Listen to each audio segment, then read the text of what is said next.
బరాబర్ అడుగుదాం. ఈరోజు రాష్ట్ర గవర్నర్ శాసన మండలి శాసనసభ సభ్యులను ఉద్దేశించి ప్రసంగించిండ్రు. ఇది మొదటి సమావేశం కావడం, బడ్జెట్ సమావేశం కావడంతో గవర్నర్ ప్రసంగంతో ఈరోజు శాసనసభ శాసన మండలి సమావేశాలు ప్రారంభమైనాయి. మొదటి నుంచి 37 పేజీల ఈ ప్రసంగం, గవర్నర్ చేసిన ప్రసంగం ఆశాంతం అబద్ధాలతో కూడుకున్నది. ఆశాంతం గత బీఆర్ఎస్ ప్రభుత్వం సాధించిన విజయాలతో కూడుకున్నది. వీళ్ళు ఇస్తామని చెప్పేసిన, కాంగ్రెస్ పార్టీ ఇస్తామని చెప్పిన 6 గ్యారెంటీలకు సంబంధించి ఎక్కడ కూడా ప్రస్తావన లేదు. చట్టబద్ధత చేస్తామన్నారు, చట్టబద్ధత చేయలేదు. అసలు ఆ 6 గ్యారెంటీల్లో ముఖ్యమైనవి ఎప్పుడు ఇంప్లిమెంట్ చేస్తారనేది కూడా చెప్పకుండా ఒక మొక్కుబడిగా గవర్నర్ ప్రసంగాన్ని ముగించిండ్రు. ఖచ్చితంగా చూస్తే ఇంతకుముందు చెప్పినట్టుగా పారాగ్రాఫ్ 87లో ఇది ఒక బడ్జెట్ అన్నట్టుగా చెప్పిండ్రు. ఇది బడ్జెట్ ప్రసంగం అన్నట్టుగా చెప్పిండ్రు. శ్రావణ్ గారు మీరు చూడాలి, 87 పారాగ్రాఫ్లో ఎంత నాన్ సీరియస్నెస్ ఇక్కడ మనకు కనిపిస్తుందంటే, తెలంగాణ ఒక అసాధారణ మార్పు దశకు చేరుకుంది. ఈ బడ్జెట్ కేవలం ఆర్థిక కేటాయింపుల గురించి మాత్రమే కాదు. ఇది గవర్నర్ ప్రసంగమా బడ్జెట్ ప్రసంగమా? 87 పారాగ్రాఫ్ లాస్ట్లో ఉంటుంది. ఇది మరింత బలమైన స్థిరమైన తెలంగాణ నిర్మాణం గురించిన బడ్జెట్. ఇంత నాన్ సీరియస్గా తెలంగాణ రాష్ట్ర ప్రభుత్వం గవర్నర్ తోటి మొక్కుబడిగా గవర్నర్ ప్రసంగంతో ప్రారంభించాలి కాబట్టి ప్రారంభించేద్దాం. గవర్నర్ ప్రసంగం మీద రేపు ధన్యవాదాల తీర్మానం పేరుతో ఇక మనకు కావాల్సింది మాట్లాడదాం. అది చేస్తున్నట్టుగా కనిపిస్తుంది. ఈరోజు మీరు గవర్నర్ ప్రసంగాన్ని చూసినారు, సభలో ఉండి మీరు విన్నారు, నిలబడి విన్నారు. ఏం అనిపించింది మీకు దాంట్లో? అంటే దురదృష్టం, వాస్తవానికి బడ్జెట్ సెషన్లో గవర్నర్ గారి ప్రసంగానికి చాలా ప్రాముఖ్యత ఉంటుంది. ఎందుకు అంటే ఫైనాన్షియల్ ఇయర్ బిగినింగ్లో రాష్ట్ర ప్రభుత్వం యొక్క దశ దిశ నిర్దేశించేటువంటి ఒక విజన్ డాక్యుమెంట్ గవర్నర్ గారు ఒక డైరెక్షన్ ఇస్తుంది. ఆ డైరెక్షన్ను బేస్ చేసుకొని ఆ డైరెక్షన్స్కు, ఆ దశ దిశకు నంబర్స్ను క్రోడీకరిస్తే అది బడ్జెట్ డాక్యుమెంట్ అవుతుంది. So this is a vision and that is a mission and action program అది విత్ ఫైనాన్షియల్ నెంబర్స్ అనమాట. దురదృష్టం ఏమైపోయిందంటే ఈ డాక్యుమెంట్ అంతా కూడా ప్రభుత్వంలో కూడా కొంత ఆలోచించి యోచించి కొంత విజ్ఞతతోటి రాసినట్టుగా, చాలా క్యాజువల్గా ఏదో రాసినామని చెప్పని మొక్కుబడిగా రాసినట్టుగా ఉంది ఒకటి.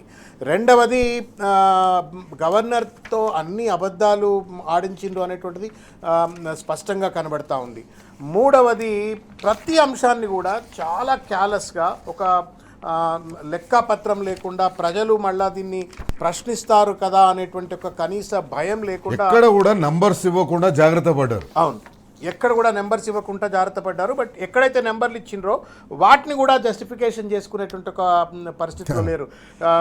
జిఎస్డిపి గ్రోత్ 10.7 ఉందని చెప్పడం కానివ్వండి, లేకపోతే 1 ట్రిలియన్ ఎకానమీకి పోతామని చెప్పని కానీ, లేకపోతే 2047కు 3 ట్రిలియన్ ఎకానమీకి పోతామని చెప్పని ఉట్టిగానే నెంబర్లు పెట్టిండ్రు తప్ప దానికి ఒక హేతుబద్ధత కానీ యాక్షన్ ప్లాన్ లేదు. బట్ ఇన్ రియాలిటీ కనుక చూసినట్టయితే ఫైనాన్షియల్ ప్రోగ్రెస్ పాయింట్ ఆఫ్ వ్యూలో పూర్తిగా కూడా డొల్లతనం ఉంది. వాళ్ళు చెప్తున్న నెంబర్లు అన్నీ కూడా డొల్లా అనటానికి నిదర్శనం ఏంటి అంటే, నెగటివ్ ఇన్ఫ్లేషన్లో పోతున్నటువంటి ఒక మన రెవెన్యూస్ కానివ్వండి, లేకపోతే రెవెన్యూ డెఫిసిట్స్ కానివ్వండి, లేకపోతే డెట్ రేషియోస్ పెరుగుతున్నటువంటి ఒక తీరు కావచ్చు, లేకపోతే వైటల్ సెక్టర్స్ పూర్తిగా కూడా కుదేలవుతున్నటువంటి ఒక పరిస్థితి కావచ్చు. మీరు 3 క్వార్టర్స్కి సంబంధించిన ఒక సిఏజీ రిపోర్ట్స్ కనుక క్లియర్గా చూసినట్టయితే స్పష్టంగా ఈ ప్రభుత్వం ఆర్థికంగా పూర్తిగా కుదేలైంది అని కనబడుతుంది. కానీ గవర్నర్ గారి ప్రసంగ పాఠంలోనేమో రాష్ట్రం ఆర్థికంగా అద్భుతంగా ఉంది, 1 ట్రిలియన్ ఎకానమీ ఒక పర్టికులర్ ఇయర్ వరకు, 2047 వరకు 3 ట్రిలియన్ ఎకానమీ అండ్ 10% రైజింగ్ అని చెప్పని. If it is really rising, ఎందుకు రియల్ ఎస్టేట్ రంగం నాశనం అయిపోతుంది? ఎందుకు రెవెన్యూ డెఫిసిట్ ఉంటుంది? ఎందుకు డెట్ పర్సెంటేజ్ దాదాపు 153% థర్డ్ క్వార్టర్కే ఎందుకు మీరు 50,000 కోట్ల డెట్ అని పెట్టుకుంటే 80,000 కోట్ల థర్డ్ క్వార్టర్కే ఎందుకు మీరు చేరుకున్నారు? ఎఫ్ఆర్బిఎం లిమిట్స్ని తాపి ఎందుకు మీరు అప్పులు తెస్తున్నారు? ఇవేవి కూడా పొంతన లేనట్టుగా చిన్నపిల్లలు కూర్చొని అబద్ధాలు చెప్పడానికి ప్రోగ్రెస్ కార్డులు దిద్దినట్టుగా, తప్పులు దిద్ది రాసినట్టుగా అనిపిస్తూ ఉంది. మీరు ఇంగ్లీష్ ప్రసంగం చూసినారు, తెలుగు ప్రసంగం చూసినారు కదా. నేను తెలుగు ప్రసంగం చూసినాను. తెలుగు ప్రసంగం is a Google translation of English ప్రసంగం. అది ఏతో చేయించినట్టున్నారు. మీరు 22వ పారాగ్రాఫ్లో ఫ్యూచర్ సిటీ గురించి మీరు చూస్తే, తెలుగులో ఫ్యూచర్ సిటీ గురించి చూడండి. అక్కడ ఎంత భయంకరంగా తెలుగు అంటే మనం తెలుగు మాట్లాడే రాష్ట్రంలో ఉన్నామా, మనం తెలుగే మాట్లాడుతున్నామా, మనం మాట్లాడే తెలుగేనా, మనం రాసేది తెలుగేనా, మన ప్రభుత్వ అధికారులకు తెలుగు వస్తుందా అన్నట్టుగా ఉంటుంది. ఇక్కడ ఏం రాస్తారు, ఇది ప్యూర్ ప్రాంతంలో పారిశ్రామిక మరియు పట్టణ వృద్ధికి ప్రోత్సహిస్తుంది. అవును. 30,000 ఎకరాల green field smart city Bharat future city, 15 నిమిషాల సిటీ మోడల్పై నడవగల. అవును. 15 నిమిషాలు చూడండి, అది దాని అర్థం ఏందో తెలియదు. 15 నిమిషాల సిటీ మోడల్పై నడవగల మిశ్రమ వినియోగ పొరుగు ప్రాంతాలతో రూపొందించబడింది. మిక్స్డ్ యూజ్ నేబర్హుడ్ని యాజ్ ఇట్ ఈస్ వాళ్ళు ట్రాన్స్లేట్ చేసి మిశ్రమ వినియోగ పొరుగు ప్రాంతాలతో రూపొందించబడింది. ఇంత నాన్ సీరియస్నెస్గా నేను చెప్తున్నా కదండి, ఈ ప్రభుత్వం రేవంత్ రెడ్డి గారికి శ్రద్ధ లేదు, పరిపాలనపై పట్టు లేదు, యథారాజా తదా ప్రజల లెక్క అధికారులు ఉన్నారు. దీన్ని ఎవరు బాధ్యులు చేయరు. నేను చెప్తున్నా కదా మీకు, ఎండ్ ఆఫ్ ద డే కంఠశోష మనం మొత్తుకుంటాం మోకుంటాం తప్ప ఇప్పుడు ఎందుకు end of the day somebody has to be accountable కదా. ఇంత పెద్ద ఎత్తున ముఖ్యమంత్రి అయినా తప్పైందని చెప్పి క్షమాపణ చెప్పాలా, లేకపోతే చీఫ్ సెక్రటరీ అయినా తప్పైందని చెప్పి సమాధానం చెప్పాలా, లేకపోతే జిఐడి ప్రిన్సిపల్ సెక్రటరీ అయినా తప్పైందని చెప్పి సమాధానం చెప్పాలా, లేకపోతే గవర్నర్ సెక్రటరీ అన్నా తప్పైందని క్షమాపణ చెప్పాలా. ఏం లేదు. అటు సభను అపహాస్యం చేసే విధంగా, మొత్తం లెజిస్లేటివ్ ప్రొసీజర్ను ప్రాసెస్ను అపహాస్యం చేసే విధంగా తప్పుల తడకగా ఒక రిపోర్ట్ను తయారు చేసి ఆ రిపోర్ట్ను గవర్నర్ నోటి వెంట చదివిపేయటం అనేటువంటిది ఈ ప్రభుత్వానికే చెల్లింది. ఇది పూర్తిగా కూడా సత్యదూరమైనటువంటి ఒక అబద్ధాల చిట్టా ఇది. శ్రావణ్ గారు, ఇప్పుడు మన శాసనసభ్యులు శాసనమండలి సభ్యుల్లో 90% మంది తెలుగు కాపీ మీదనే డిపెండ్ అయి ఉంటారు. ఇట్లాంటి తెలుగు కాపీ వాళ్ళకి ఇస్తే వాళ్ళు ఏం చదువుతారు, వాళ్ళకి ఏం అర్థమవుతుంది, రేపు ఏం మాట్లాడతారు, ఎట్లా మాట్లాడతారు, గవర్నమెంట్కు లేదా శాసనసభ సెక్రటేరియట్కు ఈ మాత్రం తెలియదంటారా? అంటే తెలియదని కాదు, బాధ్యత రాహిత్యం, క్యాలెస్నెస్ అనమాట. ఇప్పుడు వాళ్ళు మీరు తప్పు ఎత్తి చూపెడితే కూడా సరిదిద్దుకునేటువంటి ఒక ఓపెన్నెస్ ఉన్నట్టుగా ఎక్కడ వ్యవహరిస్తలేరు వాళ్ళు, ఎక్కడ కూడా వ్యవహరిస్తలేదు. మీరు రేపు పొద్దుగాల మేము చెప్పిందే కరెక్ట్, మేము చెప్పిందే రేపు పొద్దుగాల ఇప్పుడు మీరు ఇంత శ్రద్ధగా మీరు 87వ పారాగ్రాఫ్లో ఉన్నది, 22వ పారాగ్రాఫ్లో ఉన్నాయి. ఇటువంటి యొక్క టెపోగ్రాఫికల్ ఎర్రర్స్ కావు ఇవి. ఇవి టిపికల్గా మీరు ట్రాన్స్లేషన్ చేస్తే ట్రాన్స్లేషన్ చేయకూడదు, మీరు భావాన్ని ట్రాన్స్లేట్ చేయాలి కానీ భాషను ట్రాన్స్లేట్ చేయకూడదు. అటువంటిది మీరు మొత్తానికే ట్రాన్స్లేట్ చేస్తే అది కూడా తప్పుడు తడకగా మీరు లెజిస్లేచర్కి ఇస్తే మీరు జీవోలు ఎట్లా తయారు చేస్తూ ఉన్నారు, ఆ జీవోలు అమలు తీరు ఎంత తప్పుల తడకగా ఉన్నది అనేటువంటిది స్పష్టమవుతుంది. తెలుగులో రాసి దాన్ని ఇంగ్లీష్లో ట్రాన్స్లేట్ చేయగలగాలి. It is a serious insult to the governor. ఇది it is actually a serious insult to the governor. సరే, ఇవన్నీ చిన్న చిన్న విషయాలు కానీ చేద్దాం. కానీ ఈ 6 గ్యారంటీల విషయంలో చట్టబద్ధత చేస్తామని చెప్పేసి ఇంతకుముందు జరిగిన మొదటి గవర్నర్ ప్రసంగంలో, మొదటి బడ్జెట్ సమావేశంలో చెప్పిండ్రు. అట్లనే 2025లో గవర్నర్ ప్రసంగంలో కూడా ఈ రైతు భరోసా విషయంలో కానివ్వండి అనేక విషయాల్లో చెప్పిండ్రు. కానీ ఇంతవరకు వాటిని ఏది లేదు. మళ్ళీ ఈసారి కొత్తగా అవే చెప్తున్నారు. అసలు ఈ 6 గ్యారంటీల విషయంలో కాంగ్రెస్ పార్టీ ఏం చేయదలుచుకున్నది? శాసనసభ గవర్నర్ ప్రసంగంలో ఉండవు, బడ్జెట్ దాంట్లో ఉండవు. ఏ రకంగా 6 గ్యారంటీల మీద కాంగ్రెస్ పార్టీ ముందలకు పోయేటట్టు కనిపిస్తుంది? 6 గ్యారంటీలే కాదండి, 420 వాగ్దానాల పైన వాళ్ళకి చిత్తశుద్ధి లేదు. పర్టికులర్లీ 6 గ్యారంటీస్ బట్ చట్టం చేస్తామని చెప్పిన దానిపైన 2.5 ఏళ్ళు గడిచిపోయిన తర్వాత వాళ్ళు ఏదన్నా ఒక జిహెచ్ఎంసీ ఎలక్షన్ ముందు కేవలం గ్రేటర్ హైదరాబాద్ పరిధిలో ఏమైనా ఒకవేళ లాస్ట్ 1 డే ముందు 2,500 రూపాయలు ఏమైనా మహాలక్ష్మి లాంటి పథకాలకు ఇవ్వాలని చెప్పని యోచిస్తున్నట్టుగా కనబడుతుంది తప్ప అది కూడా కేవలం అది 1 ఇయర్ తర్వాత కేవలం ఓట్ల కోసం మాత్రమే డ్రామాలు ఆడుతున్నారు తప్ప వాళ్లకు మేము ఈ వాగ్దానం చేసినాం, ఈ వాగ్దానానికి నచ్చి మెచ్చి ప్రజలు మాకు ఓట్లేసిండ్రు కాబట్టి మేము ప్రజలకు తప్పనిసరిగా ఇచ్చిన వాగ్దానం నిలబెట్టుకోవాలనే ఒక చిత్తశుద్ధి ఉన్నట్టుగా లేదు. అది ఉన్నోడైతే ఎవడన్నా మెడమే తలకాయ ఉన్నటువంటి వాడు ఫైనాన్షియల్ డెఫిసిట్లో ఉన్నాడు, రిటైర్మెంట్ ఎంప్లాయీస్కు వాళ్ళకు ఫైనల్ సెటిల్మెంట్ చేయడానికి డబ్బులు లేవు, పెన్షన్లు ఇవ్వడానికి డబ్బులు లేవు, కాంట్రాక్టర్లకు డబ్బులు చెల్లించడానికి పైసలు లేవు, ఫీ రియంబర్స్మెంట్కు పైసలు లేవు, ఏ రకంగా స్కీమ్స్ ఫండ్ చేయడానికి డబ్బులు లేకుండా ఉన్నటువంటి తరుణంలో 1,50,000 కోట్లతోటి మూసీ ప్రాజెక్ట్ అని చెప్పని, మళ్ళీ 1,00,000 కోట్ల రూపాయలు 2 లక్షల కోట్ల రూపాయలు అని చెప్పని ఫ్యూచర్ సిటీ అని చెప్పని ఇట్లా పెద్ద పెద్ద ప్రాజెక్టులన్నీ పట్టుకొచ్చి తద్వారా పెద్ద పెద్ద కాంట్రాక్ట్ల ద్వారా కమిషన్లు దండుకోవాలనుకుంటున్నారు తప్ప ప్రజలకు ఇచ్చిన వాగ్దానాన్ని పూర్తి స్థాయిలో అమలు చేయాలని చిత్తశుద్ధి లేదు.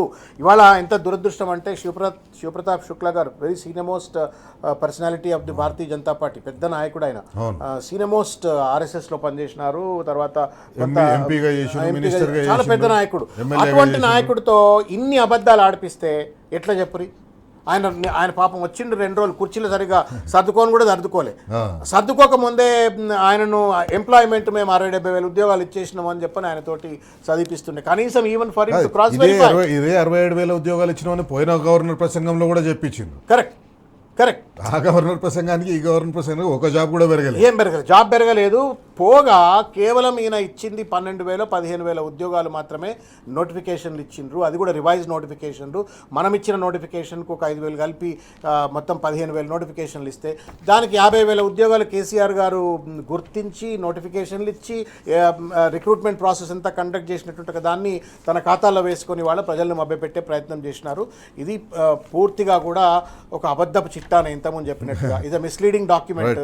Insult to governor, insult to people, insult to legislature. Ravan గారు, ఇంకా అనేక అంశాలు ఉన్నాయి. ఒకటి బీసీ రిజర్వేషన్కి సంబంధించి 2 బిల్లులు రాష్ట్రపతి ఆమోదం కోసం పంపించినామని చెప్పేసి దాన్ని అక్కడితో క్లోజ్ చేసిండ్రు. అట్లనే హైడ్రా పేరు తీసుకొచ్చిండ్రు. ఇక్కడ కూడా హైడ్రా పేరు తీసుకొని వచ్చేసి హైడ్రా 1045 ఎకరాలని కాపాడింది, 60,000 కోట్లు దాని విలువ అని చెప్పేసి అన్నారు. అట్లే మూసీలో మీరు సేకరిస్తున్న 3,000 ఎకరాల విలువ ఎంత ఉంటుందో కూడా మీరు ఒకసారి ఆలోచించాలి.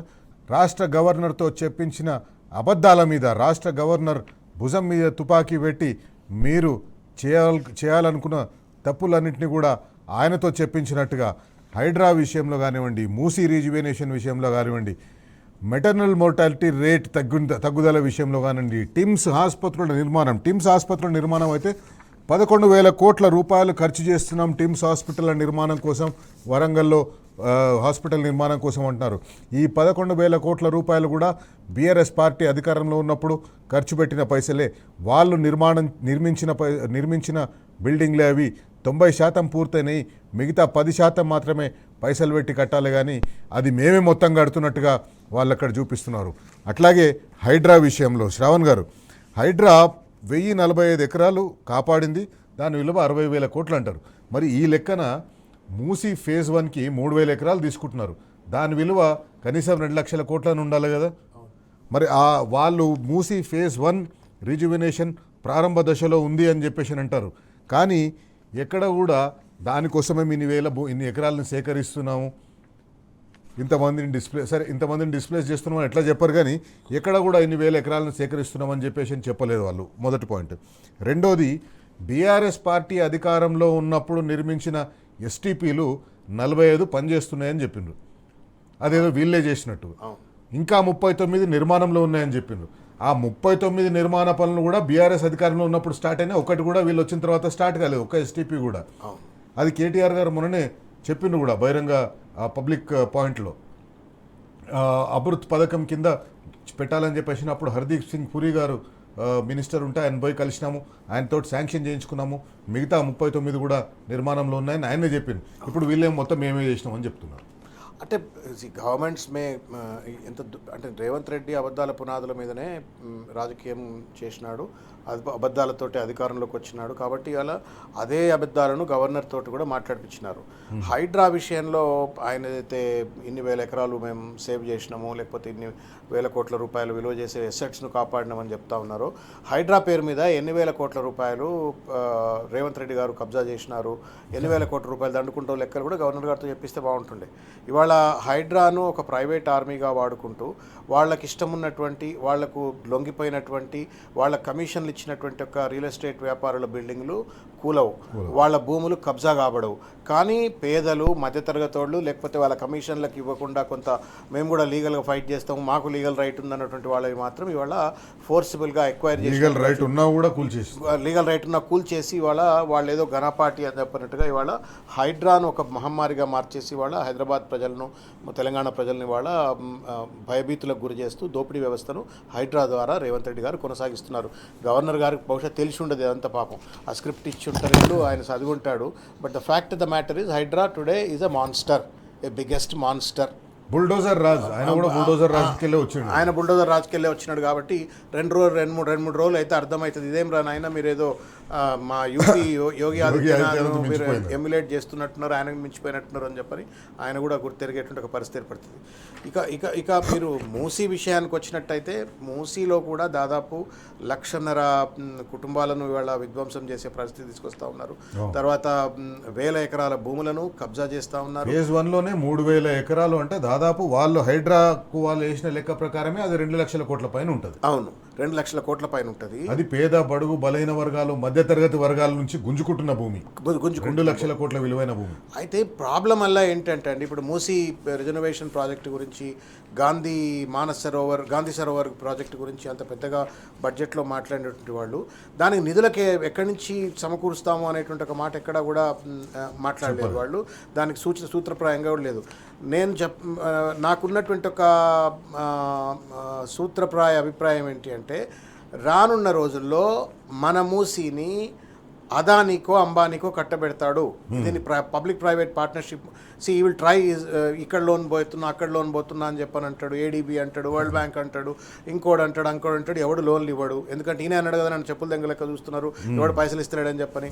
లోన్లు ఎవరు ఇయ్యరు కాబట్టి ఆఖరికి ఏం చేస్తారు అంటే పీపీపీ మోడల్ అభివృద్ధి చేద్దామని చెప్పని మొత్తానికి దాన్ని తీసుకెళ్ళి అదానికో మొత్తం మూసి నదిని భూమిని మొత్తం రిసోర్సెస్ అన్ని వాళ్ళు కట్టబెడతారు. వాళ్ళు ఆడ మాల్లు 100 ఏళ్ళలో ఇచ్చేస్తాడు, మాల్లు కట్టుకుంటారు, వాళ్ళు సినిమా థియేటర్లు కట్టుకుంటారు, రెస్టారెంట్లు కట్టుకుంటారు, ఇంకేదైనా కట్టుకుంటారు. నిరాటంకంగా మూసీని మల్లన సాగర్కి వెళ్ళి తీసుకొచ్చిన నీళ్లు మూసీలో పోసి అదొక వినోద కేంద్రంగా లేకపోతే పర్యాటక కేంద్రంగా తీర్చిదిద్దుకొని దాన్ని మళ్ళీ పొల్యూట్ చేస్తారు.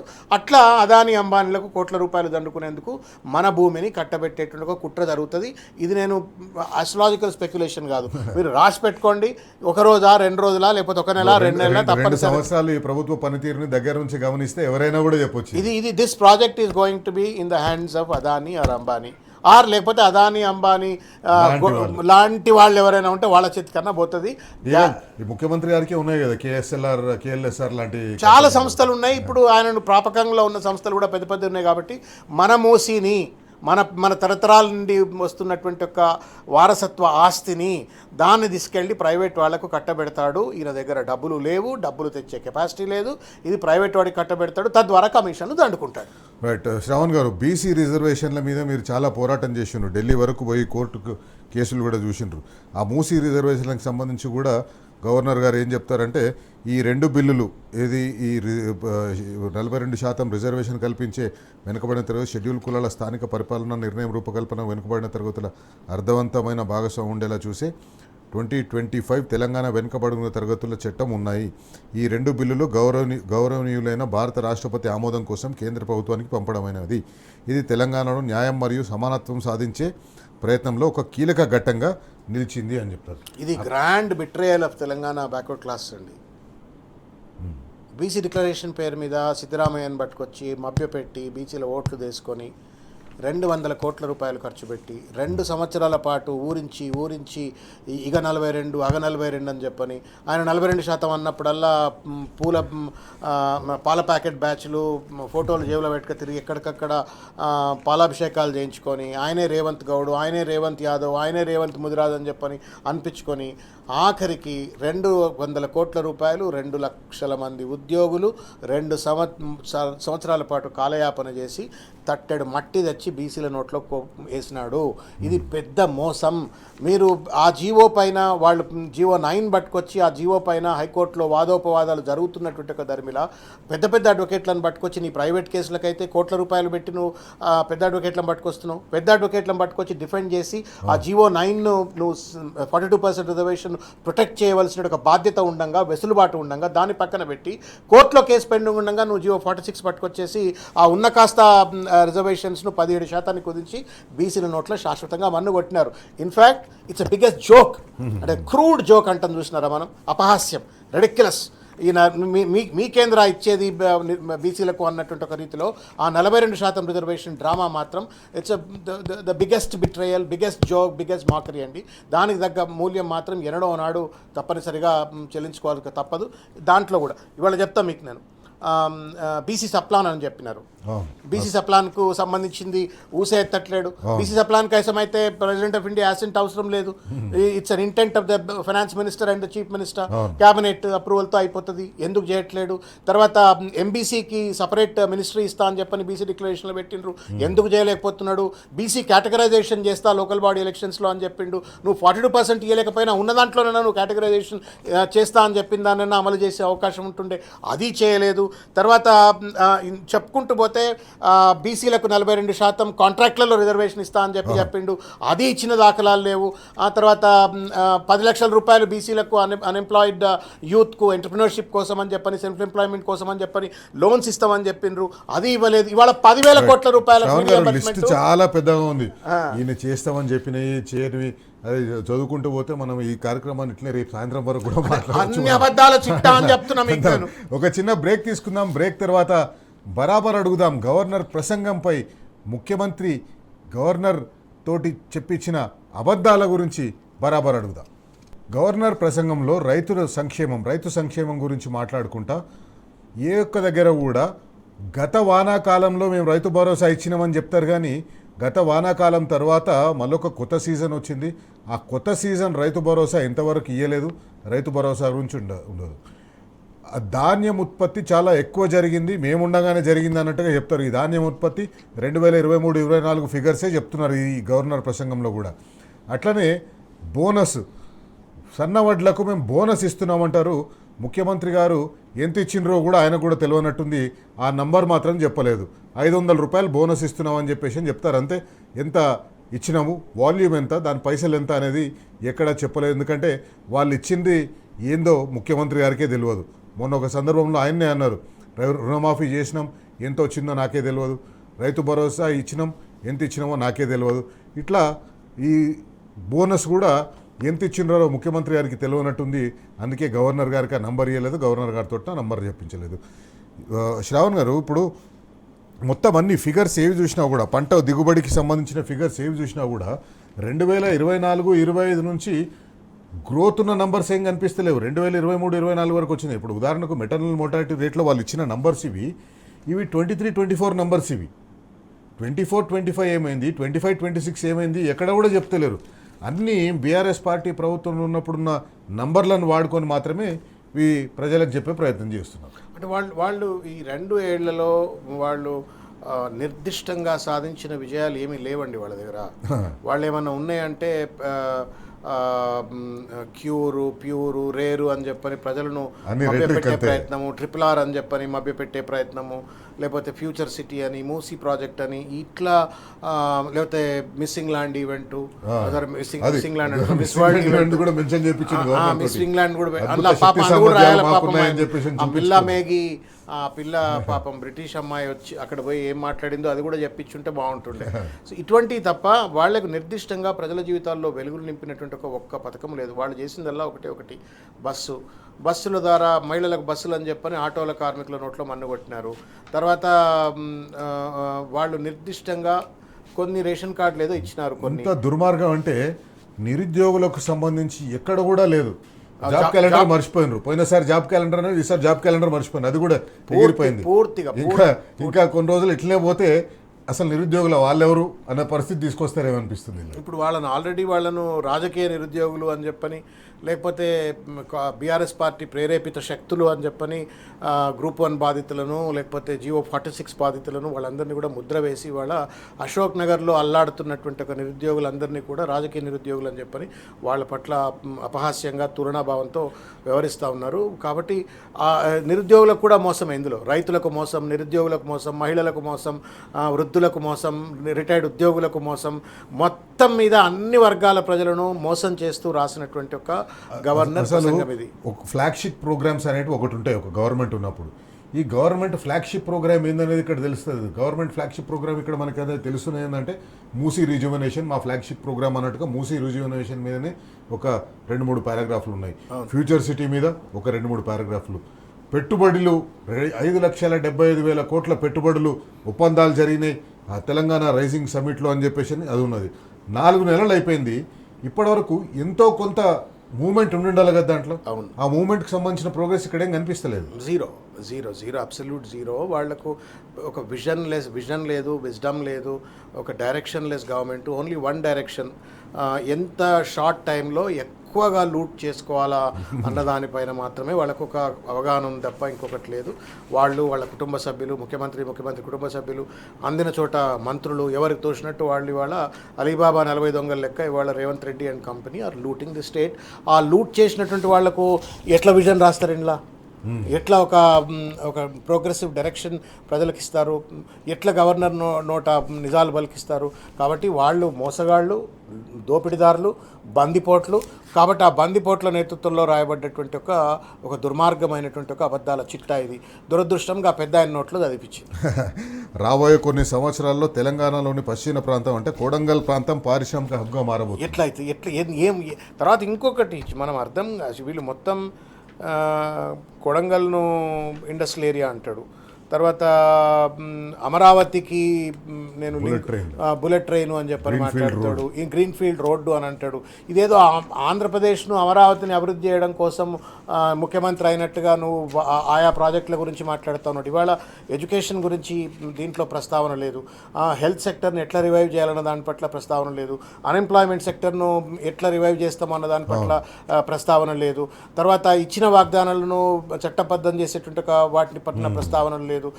తర్వాత ఏవి కూడా ఒక నిర్దిష్టమైనటువంటివి లేకుండా కేవలం ప్రజలను మభ్యపెట్టేటువంటి ఒక రీతిలో మాత్రమే ఇదంతా కూడా జరిగింది. ఇది ముమ్మాటికి ఒక ప్రజలను మోసం చేసే రుణమాఫీ చేసింది పోయిన ఫైనాన్షియల్ ఇయర్లో. కానీ ఇప్పుడు ఈ బడ్జెట్లో కూడా మళ్ళీ మేము రుణమాఫీ చేసినాం అని చెప్పారు. అదే చెప్తున్నా కదా, ఇప్పుడు రుణమాఫీ కూడా ద బిగ్గెస్ట్ పార్ట్స్ థింగ్. ఆయన ఏమన్నాడు, ఆయన 2 లక్షల రూపాయల వరకు నేను రుణమాఫీ చేస్తాను. తర్వాత మెలికేం పెట్టిండు, ఒకవేళ కనుక మీకు 2,25,000 రూపాయల రుణం ఉంటే మీరు 25,000 కడితే నీకు 2 లక్షలు రుణమాఫీ చేస్తా అని చెప్పని ఇవాళకి లక్షల మంది ఇవాళ రుణమాఫీ కాకుండా అట్లాగే ఉన్నటువంటి ఒక పరిస్థితి బయట పెడతలేదు. తర్వాత కౌలు రైతులకు ఇస్తా అన్నారు, కౌలు రైతులకు రైతు బంధు పథకాన్ని అమలు చేస్తా అని చెప్పి, రైతు భరోసా పథకాన్ని అమలు చేస్తా అని చెప్పిండ్రు, దాన్ని అమలు చేస్తున్నటువంటి దాఖలాలు లేవు. అట్లా రైతును కూడా రాచిరంపాన పెడతా ఉన్నారు ఇవాళ అన్ని వర్గాల ప్రజలను. పోయినసారి గవర్నర్ ప్రసంగంలో ఇందిరమ్మ ఆత్మీయ భరోసా పథకం మొదలు పెడుతున్నామని చెప్పేసి అన్నారు. కానీ సంవత్సరం అయిపోయి ఇంతవరకు దిక్కులేదు, మళ్ళీ దీంట్లో నుంచి అది గాయబైపోయింది అని. అంటే వాళ్ళకు కన్విక్షన్ లేదన్న. దురదృష్టం ఏంటంటే రేవంత్ రెడ్డి గారు ఏంటంటే ప్రజలను ఓట్లేసే యంత్రాలు అనుకుంటున్నాడు, ఎక్కడికక్కడ డబ్బులు పెట్టి కొనుక్కోవచ్చు ప్రజలను అనుకుంటున్నాడు. కాబట్టి ఏంటంటే ఏ చెట్టుకు ఆ గొడుగు, ఏ ఎండకు ఆ గొడుగు అన్నట్టుగా ఎప్పుడు పడితే అప్పుడు ఒక కొత్త అబద్ధం ఆడొచ్చు, ప్రజలను మభ్యపెట్టచ్చు అని చెప్పని చేస్తున్నట్టు ఒక చిల్లర ప్రయత్నం. బట్ అది కూడా పోయి అసెంబ్లీ సాక్షిగా రికార్డుల్లో ఉంటుంది అని తెలిసిన తర్వాత కూడా అబద్ధం ఆడుతున్నాడు అంటే నిర్లజ్జ, నిస్సిగ్గు, నిర్భీతి ఉన్నటువంటి ఒక దుర్మార్గుడుగా ముఖ్యమంత్రి గారు వ్యవహరిస్తూ ఉన్నారు. రైట్ శ్రవణ్ గారు, థ్యాంక్ యూ వెరీ మచ్. రేపు గవర్నర్ ప్రసంగం మీద ధన్యవాద తీర్మానం ఉంటుంది. చూడాలి గవర్నర్ ప్రసంగం మీద ధన్యవాద తీర్మానం సందర్భంగానైనా ప్రతిపక్షాలు లేవనెత్తిన ప్రశ్నలకు ప్రభుత్వం దగ్గర జవాబు ఉంటుందా ఉండదా, ఈ గవర్నర్ చేత మాట్లాడించిన అబద్ధాల మీద ప్రశ్నిస్తే దానికి సమాధానం ఉంటుందా, లేకపోతే ఇక ఎదురుదాడి ఉంటుందా చూడాలి. ఇది ఇవాల్టి బరాబర్ అడుగుదాం. రేపు మరో ముఖ్యమైన అంశంతో మళ్ళీ కలుసుకుందాం. టీ న్యూస్ కార్యక్రమాల్ని బరాబర్ అడుగుదాం, హైలైట్స్ని బరాబర్ అడుగుదాం, రికార్డింగ్ని మీరు టీ న్యూస్ సోషల్ మీడియా హ్యాండిల్స్లో చూడొచ్చు. X, Facebook, Twitter, YouTube, Instagram, ఈ 4 ప్లాట్ఫామ్స్ మీద టీ న్యూస్కి సంబంధించిన కార్యక్రమాలను బరాబర్ అడుగుదాం కార్యక్రమాన్ని మీరు చూడొచ్చు. ఈ కార్యక్రమానికి సంబంధించిన రికార్డింగ్ని మీరు కూడా చూడొచ్చు. ఇది ఇవాల్టి బరాబర్ అడుగుదాం. రేపు మరో ముఖ్యమైన అంశంతో మళ్ళీ కలుసుకుందాం. అంతవరకు సెలవు, నమస్తే.